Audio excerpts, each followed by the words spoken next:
গরিব জামাই চলে এসেছে? কোথায়? বসা কেউ? ও জামাই এসেছো? আসার কি দরকার ছিল? এই না মানে আমি ভাবলাম যা গরম পড়েছে তুমি হয়তো আসবেই না। হুম হুম হুম হুম হুম হুম হুম বস। আসলে আমাদের বাড়ির নিয়ম একটু অন্য।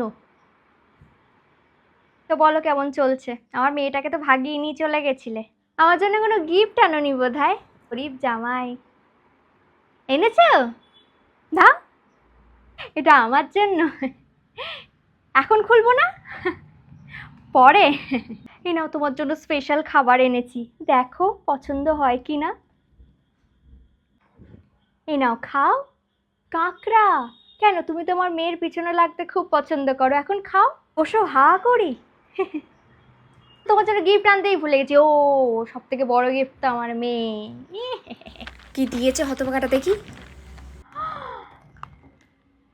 গামছা? পরের বার অয় তুই জামাই ষষ্ঠীতে।